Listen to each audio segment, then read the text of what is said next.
Hello and welcome to another week of the EMS Handoff Podcast. I'm David, along with my co-host Bradley Dean. We are your source for all things EMS, and tonight we're going to jump on the topic of sepsis. You know, it's such a popular topic; it spreads throughout the body rapidly. Like how I did that, Bradley? You kind of toss the topic in.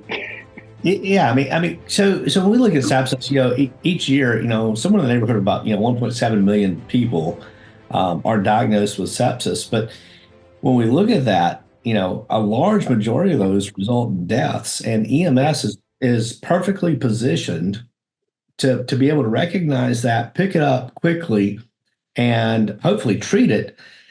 So these individuals get the treatment early before they ever get to the hospital. And then, the appropriate care is continued after that.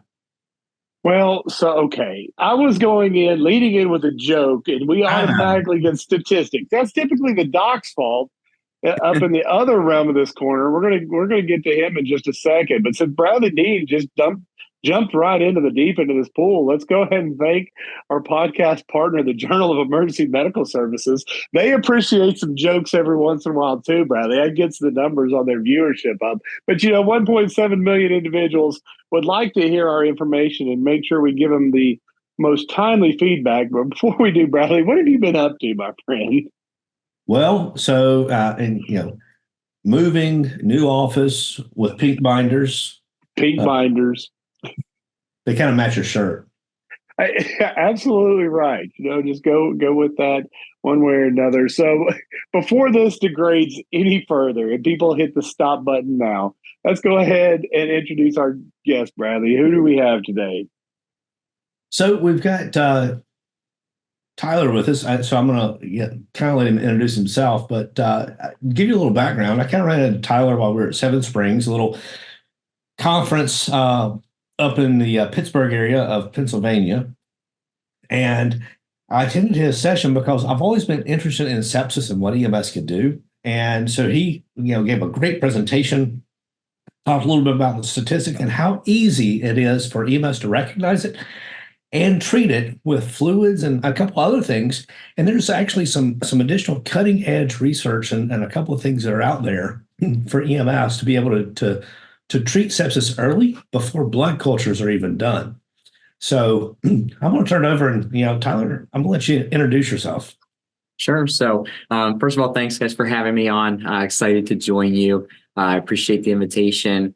A little bit about me. So I'm Tyler McCardell. I'm currently an EMS Fellow at the University of Pennsylvania here in Philadelphia. My background for the last 10 years, I've been an EMS provider in various levels, both in central Pennsylvania as well as western Pennsylvania. Been affiliated with a couple different services. When I was out in Pittsburgh, I ended up taking some fire certification classes, getting my Firefighter 1 BVR in addition to the EMS certs. So I like to play around on kind of both sides of the coin there. Did my residency at Allegheny General Hospital, which is where I was fortunate enough to meet Bradley at the presentation at Seven Springs, where I worked very closely with our AHN Lifeflight critical care service. And now I've moved back to Philadelphia to pursue EMS fellowship at Penn, and very much enjoying it here for the first couple weeks. All right, excellent. And the topic, like I said in my joke, backed up by Bradley's statistics, we're going to be talking about sepsis and more specifically getting to the pre-hospital management because, Tyler, when we get into this, there's a really unique relationship between EMS and the hospitals when it comes to sepsis management. Kind of give us a little bit about what sepsis is, what our role in pre-hospital, and what is that connection between the EMS agencies and the hospitals. Absolutely. So the kind of item that drove me to get this talk in the first place at Seven Springs was anecdotally when I was working in the emergency department, I was seeing a disconnect between patients who had very clear indicators of an infectious presentation in the field. And then when they got to the hospital, that either wasn't communicated appropriately or kind of lost in transition. And then their care would end up being delayed by 60, 90 minutes, sometimes longer. And when you're talking about a patient in sepsis, time is really of the essence. We all know that EMS has the golden hour for trauma, and nobody's really validated a timeline for sepsis that's specific, but we do know that the earlier you recognize and the earlier you provide fluids and antibiotics, the better the outcome is going to be. So I started looking into some of the statistics about how EMS call volume relates to sepsis. It's about 3% of EMS dispatches are tied in some way to a hospital discharge of sepsis, which is not a small number, right? Pretty much like once a day for a really busy service is what you can think of. And then I started digging into those outcomes and what interventions really matter and what interventions are feasible to be executed in the field within the limited scope of practice of paramedics, EMTs, et cetera. And what I found was that, interestingly enough, my anecdotal experience was somewhat confirmed by the statistics. Even though 3% of those EMS calls are associated with septic patients, only about half of them even had an IV established. So certainly an area for improvement that we can do in the field, and it's an easy intervention, right? Throwing in a line, getting some fluids on board. But the other big thing is communication. In the kind of hospital realm of things, we always talk about the SIRS criteria, and I'm sure we'll delve more into this at some point during the evening. But you think of the SIRS criteria as markers that a patient may be having a systemic inflammatory response, potentially due to infection. And if EMS can recognize those and say, hey, my patient has a fever, they're a little tachycardic, I'm concerned that this might be sepsis, communicating that to the hospital can expedite our workup, our ability to draw cultures and start antibiotics, get the access done, get the correct labs drawn, and get their workup facilitated and begun on a more expeditious manner.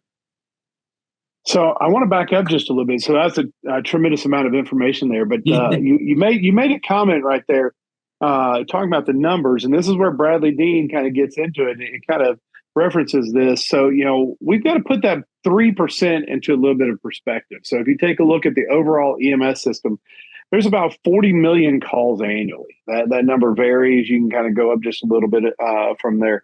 So that 3% works out to about 136 sepsis calls per hour, every hour of every day. So that's no small number. That's just something that's quick to put out there. I know Bradley, my number came out to about 1.2. Bradley's was a little bit more than that. I think it's just depending on which number specifically that you were talking about there. So now as we get into this, like you said, identifying these patients early, getting them the treatments they need to get started. What we're talking about here as we get started is the same thing that we're talking about, as you said, with trauma. Every trauma call, we're going to make sure and alert that hospital ahead of time of all the injuries so they can get a modified or full response from all the docs that are at their trauma center. There's also like a STEMI alert or a stroke alert. We've got those notifications because all of this boils down to every minute that they go through whatever their situation is going to be another neuron in the brain or another muscle in the heart or trauma throughout the body. Now, what we're talking about here, and you kind of got into with the SIRS criteria, is sepsis is that infection that leads to that systemic or full body inflammatory response. And the key to this is that there is that life-threatening component, right? So let's get into the SIRS criteria just a little bit. Let's get started. So let's talk about identifying patients when they're becoming septic, and then we'll get into the continuum of sepsis itself. Sure. So when we're talking about the SIRS criteria, there's 4. There's really 3 that can be easily identified in the pre-hospital setting. The trigger point is 2. When 2 are present, we say it's a positive screen. So the first one is tachycardia. But this was defined as a heart rate greater than 90, not a greater than 100, as you might commonly relate or understand tachycardia. This is Obviously, if our fluid shifts are occurring within the body and we're some third spacing some fluid, or the body's now having difficulty mounting that response, the heart rate's going to increase as a compensatory mechanism. We all know that from EMT and medic school and our other experience. So tachycardia with the heart rate greater than 90 is the first SIRS criteria. Respiratory rate greater than 20 is also a SIRS criteria. The theory here is that as acid builds up in the body, your body is trying to compensate by blowing that excess acid off and making you a little bit more tachypnic.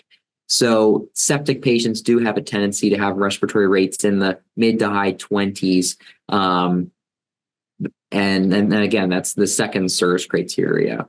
The third is fever or hypothermia. And this is the one that's commonly kind of forgotten, is hypothermia, especially in elderly patients who maybe don't have as robust an immune system and can't really mount that infectious response. Sometimes their bodies paradoxically get hypothermic. So you're looking for a temperature less than, I believe, 96.8 degrees Fahrenheit on the low end, or greater than 100.4 on the high end. If either of those is present, then you count the temperature SIRS criteria as met. The fourth one is leukocytosis, so an elevation in your body's white blood cell count. White blood cells are a marker of infection or inflammation within the body. So anytime our body is producing more than normal, it's suggestive of some sort of possible infectious etiology to what's going on. So obviously we don't have commonly drawn CBCs in the field. So that one is probably not going to trigger our warning signs. Although if you're doing an interfacility transfer or going to a nursing home call for abnormal labs and you see a white count of 19, 20,000, that should maybe throw off a red flag of, am I missing some sort of infectious presentation? But within a common pre-hospital environment, we can take a temperature very easily. We can take a pulse very easily. We can take a respiratory rate very easily. And if two of those are triggered, then we say it's a positive screen for SIRS. So once we get those, I appreciate you bringing up the hypothermia, because I think that, as you mentioned, is a commonly mistaken criterion there, in that we almost always think that when it comes to infection, we've got a patient that has hyperthermia. So noting those, your crews out in the field mark two of the three that we really have ready access to in the field. What do we need to look for next, and what do we need to look at getting started? Sure. So the thing to look for next would be possible source of infection. So once someone has a positive SIRS screen, we don't call it sepsis until there is a likely source of infection present. And this is where EMS can be super helpful to the hospital, right? Because our EMS teams, they're in the field, in the patient's house, nursing home, place of work. They can tell us, hey, they were in a bed and they haven't been changed in a couple of days. It was really foul smelling. They can say, hey, the patient's significant other says they have this purulent sputum that they've been coughing up for 3 days, especially if you have a patient that's altered or not able to provide their own history. All that collateral information and being able to communicate that effectively saves so much time on the back end for us, so that we don't have to reinvent the wheel with a new history from the spouse or the parent or the caretaker. Communicating that potential source of infection directly up front is super helpful. So as far as interventions go, really communication is the biggest one. Other interventions that are going to be supportive, starting that IV and then starting a fluid bolus. So the Centers for Medicare and Medicaid Services, CMS, they're the folks who, the government agency that determines basically reimbursement for hospitals. CMS has established a guideline of fluid resuscitation at 30 milliliters per kilogram and defined that as quote unquote adequate fluid resuscitation to meet sepsis guidelines. So if you have that 100-kilo patient, in theory, they could get 3 liters of fluid. It sounds like a lot, but if you think of the degree of fluid shifts and hypovolemia that can be going on in this pathology, that might actually be still under treating their hypotension or their tachycardia once they get to the hospital. And don't take this as saying that I want everybody to be washed with 3 liters of fluid, right? I mean, that we're going to go back to the days where we were washing blood out of everyone in trauma, and we certainly don't want that. But establishing access and starting their resuscitation, CMS allows the hospitals to count EMS administered fluids in our total. So if you're able to walk in the door and say, hey, doc, I gave a liter already, I said, perfect. And now if for that 50, 60 kilo nursing home patient, we're already basically halfway towards our goal fluid resuscitation, and the patient's just walking in the door now. So it really, again, facilitates that workup and gets their treatment plan started earlier.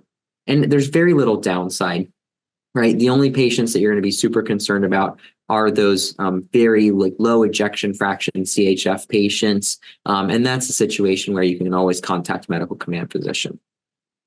And obviously with that, we're going to have to be vigilant on our assessment as well, making sure, we're listening for breath sounds, looking at the body as well. Because you mentioned, when we're talking about sepsis, there's the amount of fluid that's going to go into the third space, and, that may cause some issues later on. And if you start to see that, like you said, contact your medical control. But so let's get into the continuum. So we've kind of talked about the service criteria. We've got 2 or more of those conditions that have met. We've got a suspected source of an infection.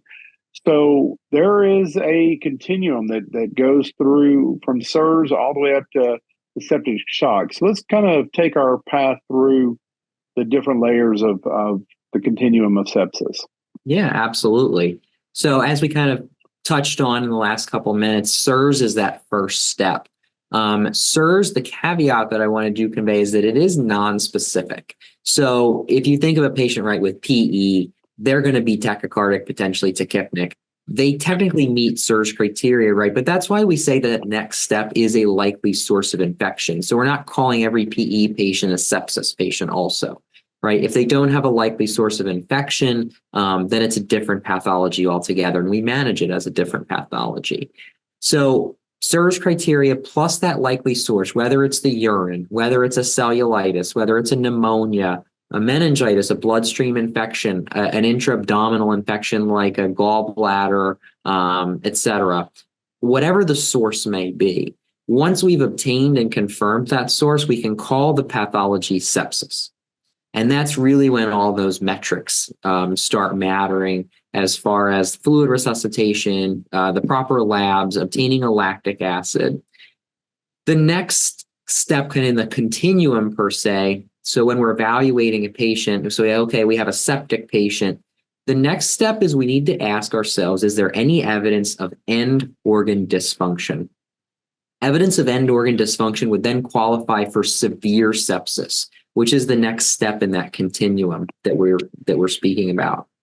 Severe sepsis with altered mental status would count, right? That's end organ dysfunction of the brain. A troponin leak within the heart would count. Need for oxygen would technically count because that's end organ dysfunction of the lungs. Or an AKI, acute kidney injury, so elevation in creatinine above the patient's baseline would also be evidence for dysfunction of the kidneys, qualify to meet that severe sepsis criteria. You can also have a elevated lactic acid trigger that. So if your lactic acid is bumped above upper limit of normal, then that just in and of itself is demonstration of severe sepsis. And then we kind of go down that route.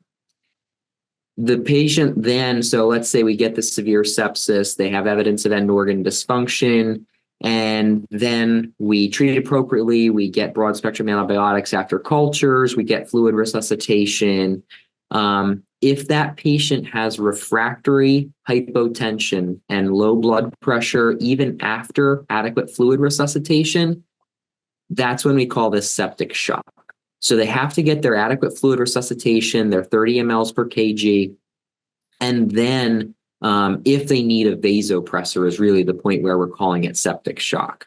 Norepinephrine, Levophed would be our kind of stereotypical first line vasopressor, so that we can clamp down the peripheral vasculature, help shunt some of that fluid to the central organs, and salvage some tissue there.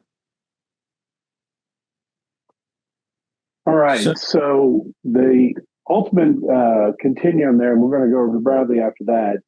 The service criteria, that's the first. They've got that systemic inflammatory response. Then as we progress, sepsis, severe sepsis, and the septic shock. Bradley?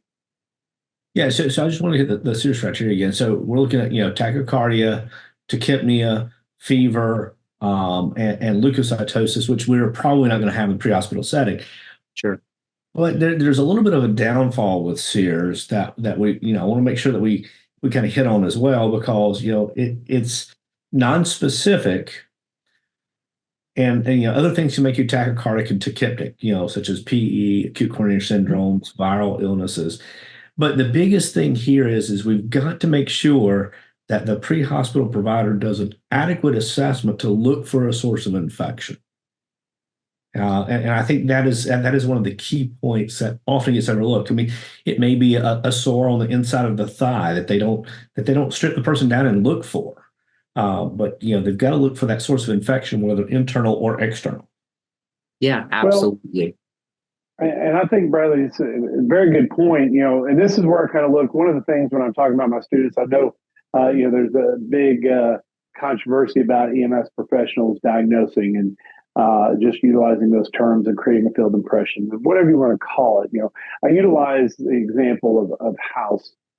Television show House, whether you liked it or not, one of the things I use is that after his team went in and did their research on the patient, they did their assessment, then they came back and they sat down at the conference table, and they always had a whiteboard with them, and they started their differential, right? Anything that could possibly meet, they would put up there.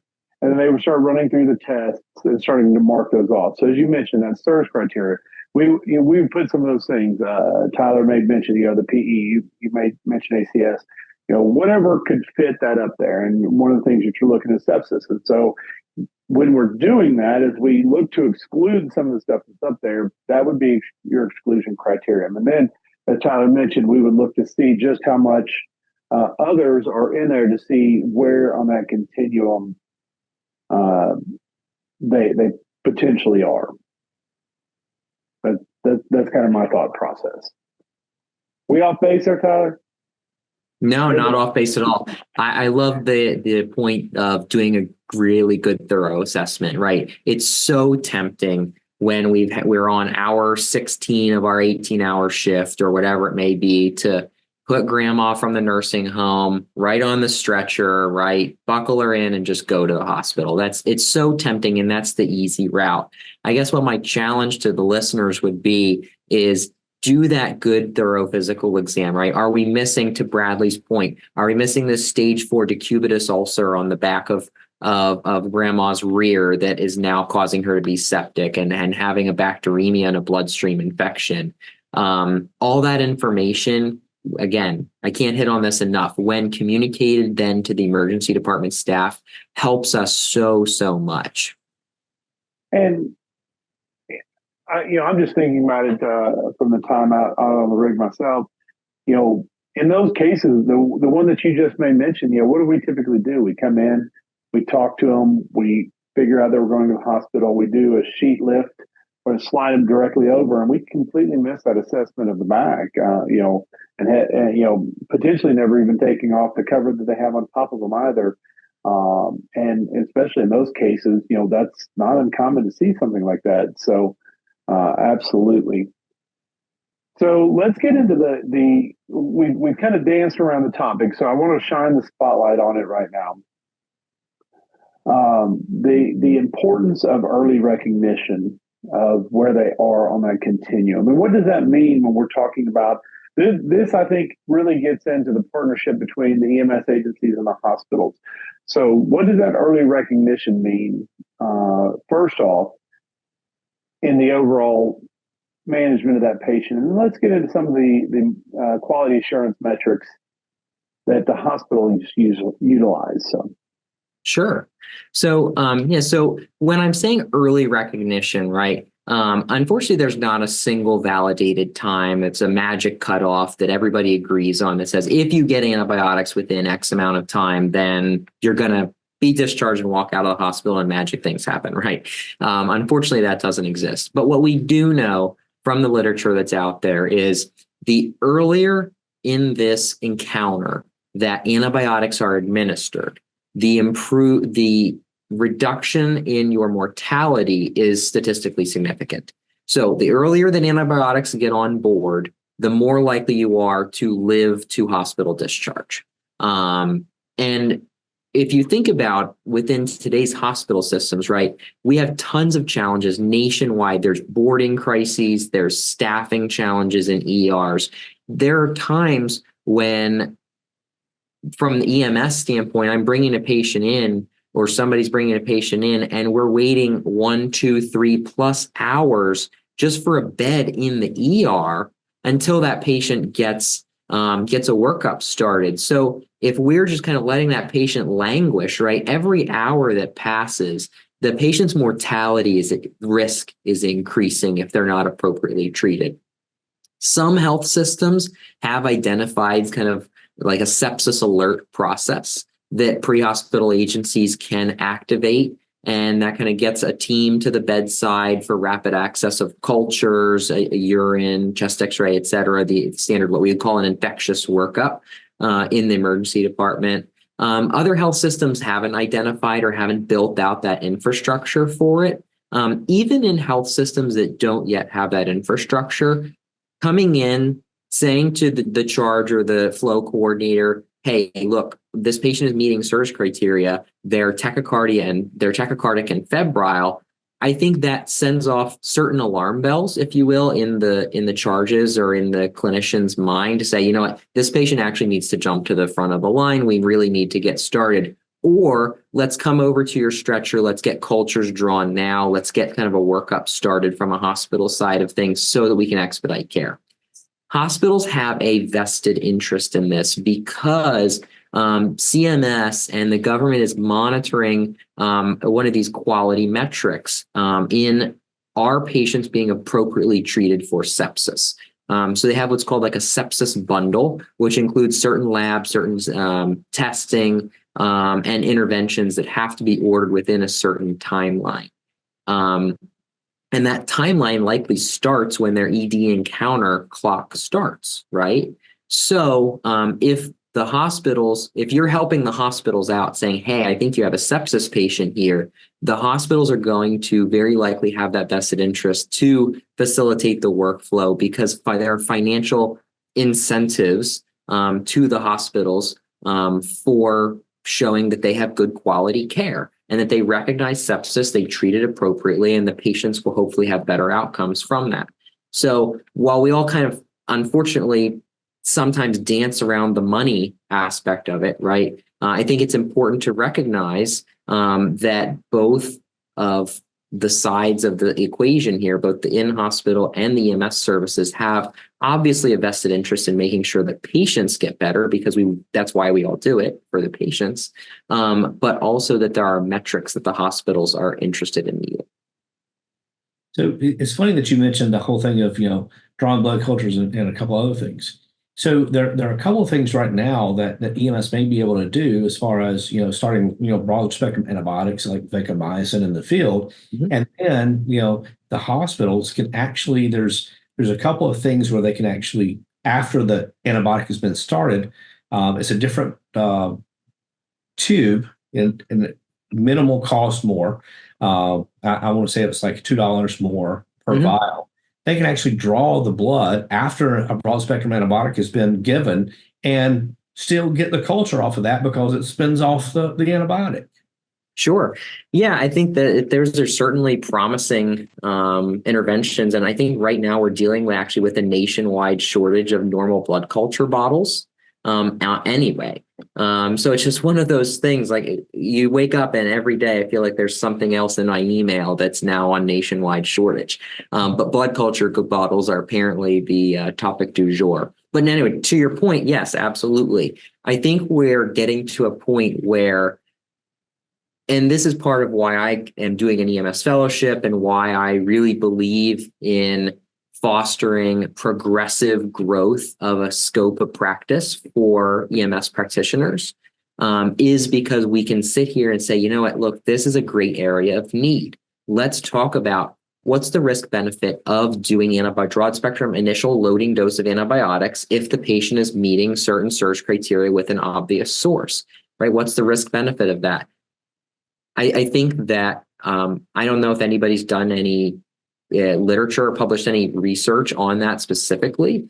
I can't sit here and say that I've seen it, but I think that that's a potential future avenue for us to say, or for progressive services to say, hey, hospital system X, are you interested in partnering with us to do research or study on early initiation of antibiotics? And we've seen it work in other situations. In Pennsylvania, we have a protocol for cefazolin and Cef to be given in open fractures. So, right, we had a good data that showed patients were having some outcome issues with infections, post-operative care. And we saw the data that showed the time from ED arrival to an antibiotic administration was prolonged. And this was before COVID, I'm pretty sure, and like before the boarding crises. So Pennsylvania said, you know what, let's give medics and Cef. And I haven't seen outcomes data. I don't know if we've had the ability to gather that and publish that yet. But anecdotally, as a trauma center, working in a trauma center receiving patients, it was hugely beneficial and helpful for us to say, okay, boom, check. ANSEF is already on board and has been for 30 or 45 minutes so that this wound is hopefully not going to get infected. So it's not unheard of that EMS agencies are carrying antibiotics. Now we talk about what's a potentially different indication for their use. Yeah. And so to clarify that, we did a little bit of research and a little bit of background because we're given ANSEF for open fractures. The number needed to treat was 1. There you go. So, it'd be interesting to see, what the number needed to treat here would be. I don't have that data in front of me, but, to clarify for those listening, ANSEF is one thing, vancomycin is another, and vancomycin is probably going to be the broad spectrum antibiotic that we need to give for those patients that have, sepsis, that have all the serious criteria. Correct. So we've talked a little bit. How can our providers, because this is going to new and old providers alike, how can they advance their protocols in some of these areas? Because, I do know that there are still some that are stuck with 20 cc per kg or 20 ml per kg boluses and stuff like that. So when we're talking about these, how can they be advocates within their service to and look at early early communication or advanced protocols in the area of sepsis? How have you seen some of these be implemented? Sure. So what I would kind of suggest to listeners or people who are interested are have that discussion with your agency leadership, involve your medical director. And this is really a conversation that has to take place between the EMS service and the health systems, because you have to have health system buy-in on a certain level, at least to facilitate these processes. If your health system is interested in starting a sepsis alert process, where very strict criteria are laid out, if the EMS providers are recognizing those criteria, you initiate a sepsis alert, right? We don't have to make this the same scale as a trauma alert with an RT and a pharmacist and everything else, right? Maybe it just means that 2 nurses are bedside with culture bottles, urine bottle, etc. I'm not sure, whatever your health system decides what that process looks like, is kind of between the EMS service and the health system. I think that this is an avenue where EMS agency leadership and medical directors can work closely together to progress those protocols. And I mean, I should have looked at this right before I came on, but I know that in Pennsylvania, our fluid resuscitation protocol does not say 30 mLs per kg. I believe it's 500 cc aliquots. It is, that is your protocol 7005I. Look at that. Perfect. So that's for the intermediates. It's 500 cc aliquots. See, I do know what I'm talking about sometimes. But yeah, so doing that, and then but having the awareness, right? So you give 500 cc's if you have an extended transport time. I mean, Pennsylvania, for those of you who are listening who are not from the East Coast, Pennsylvania has Philadelphia on one side and Pittsburgh on the other, and a vast expanse of rural areas in the middle. And EMS services that have markedly prolonged transport times. If you have a real septic patient and you're only giving 500 cc's, I mean, that might last you 10 or 15 minutes if they're really hypotensive or really septic and kind of tachycardic. So when you're on that command consult, right, this sort of knowledge is something you put into your armamentarium so that, hey, okay, I'm recognizing, boom, there's a fever and tachycardia, and it's from a nursing home. They have a white count of 17.5. They have all this purulent skunk that they're coughing up. I think this is a pneumonia. So that way, when you call command and say, hey, I just gave my limit of fluids. I have 25 minutes more before I get to the hospital. She's meeting 2 surge criteria. I think she's septic because she has a source, which is this. That's going to stimulate an entirely different level of appreciation and understanding from the medical command physician, who's going to say, yes, absolutely, I agree with your plan. Because the physician, he or she's going to be able to say, I visualize what's going on, and I appreciate that the EMS provider is recognizing this and taking steps to aggressively treat it.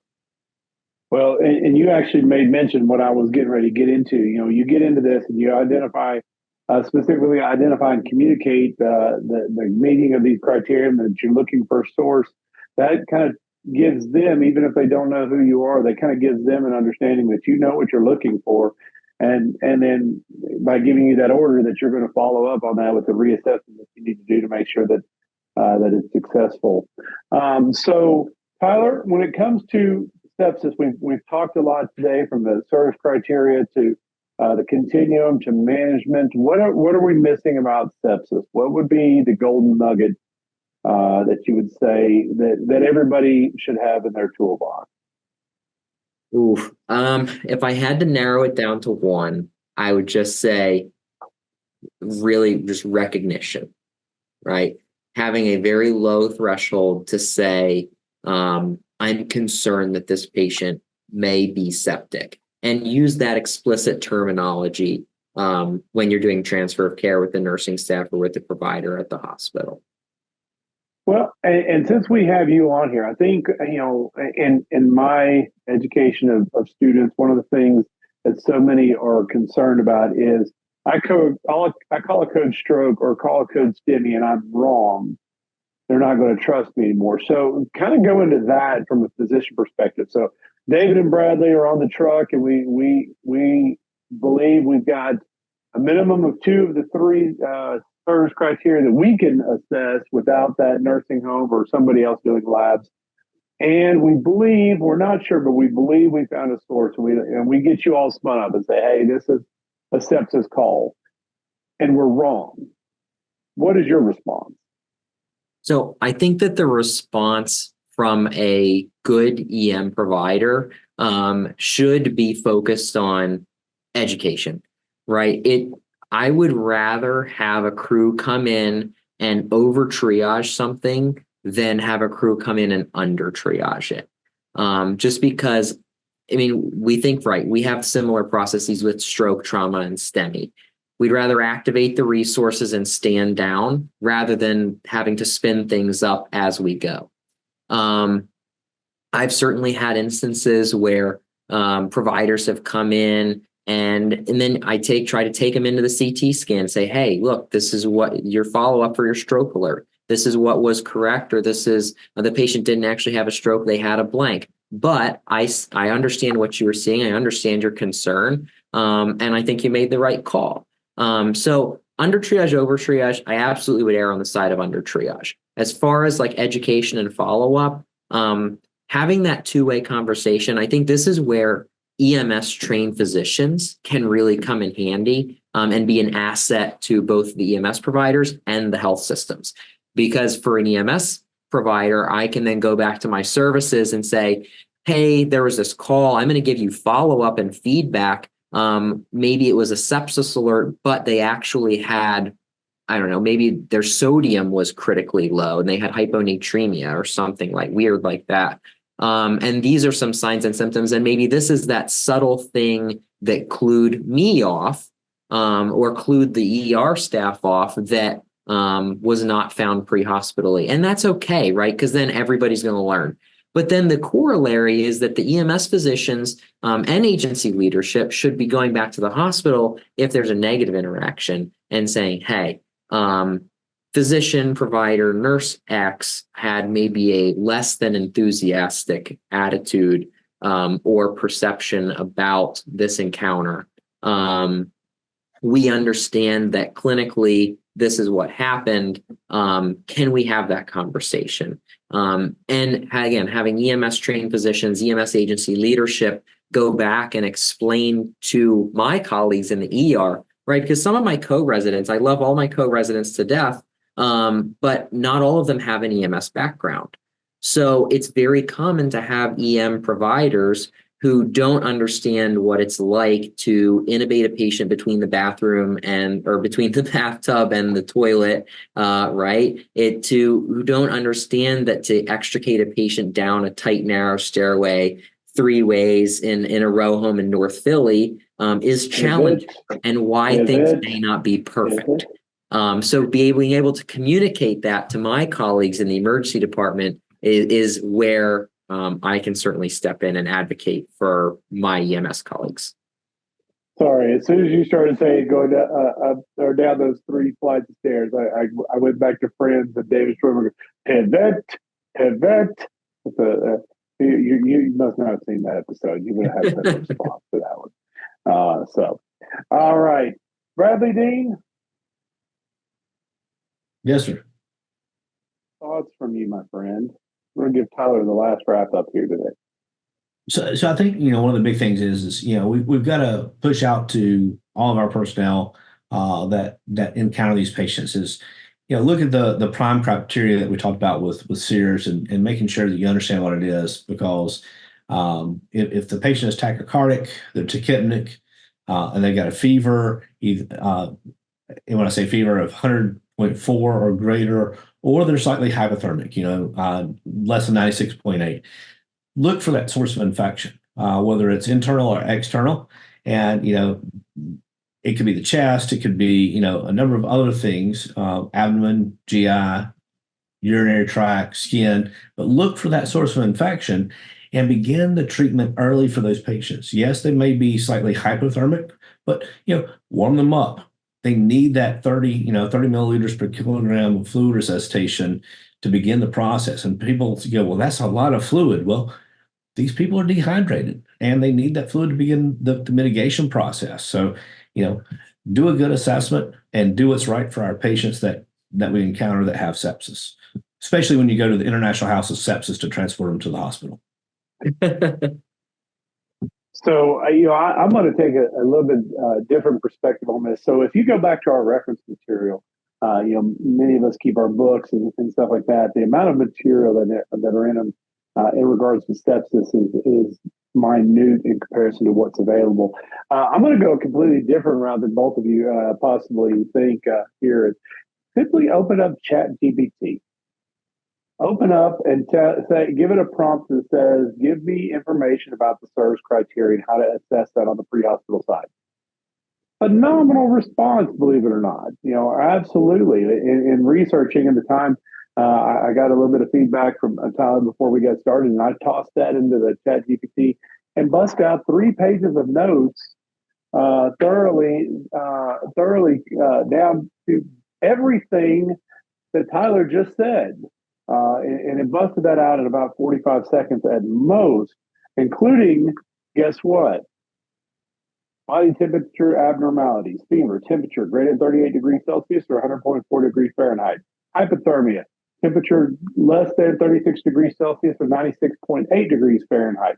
heart rate, tachycardia, heart rate, 90 beats per minute, respiratory rate, tachypnea, respiratory rate greater than 20 beats or breaths per minute, or PaCO2 less than 32 millimeters of mercury, which is in there. We haven't actually discussed that one tonight. White blood cell, leukocytosis, leukopenia, and the values that are associated. Continuum of sepsis, severe sepsis shock, in-organ dysfunction. Look, like we can create these lesson plans for ourselves. So if it's just me and Bradley's a paramedic, I'm the EMT on the truck with him. Like we could knock out a training session between each other in a very short period of time. Like this isn't there. And the one thing I didn't do because of what we did is normally I put in there, give me some reference materials as well, and it will give you YouTube. It'll give you TED Talks. It'll get, so take a look, put that in there, and give yourself a little bit of additional knowledge. It's taking from tons of different sources out there, and it actually specifically brings down here fluid resuscitation, established IV, normal saline, and aorta LR, 30 milliliters of a crystalloid fluid for hypotension and lactate. So, everything that's there. So that's a unique way, but it's a way that we can utilize some of the new technology in our shortened time, because as the doc was mentioning, the hospital is short staffed. We are as well. And, it's hard to get to conferences. It's hard to get to training. Try to get there when you can, but utilize the resources you have available when you do. So we're going to turn it over to you, Doc, for your final thoughts on sepsis and pre-hospital medicine. So let us have it. Sure. No, so I just wanted to thank you guys for having me on. Thank everybody for listening tonight.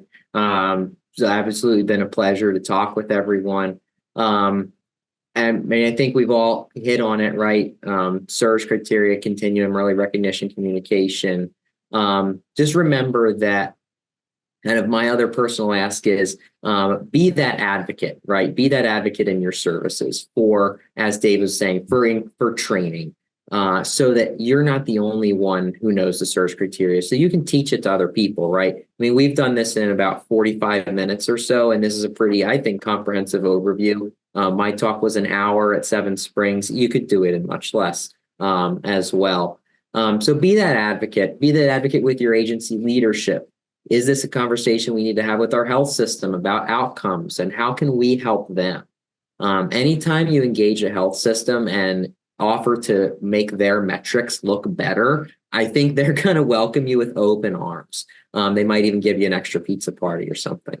But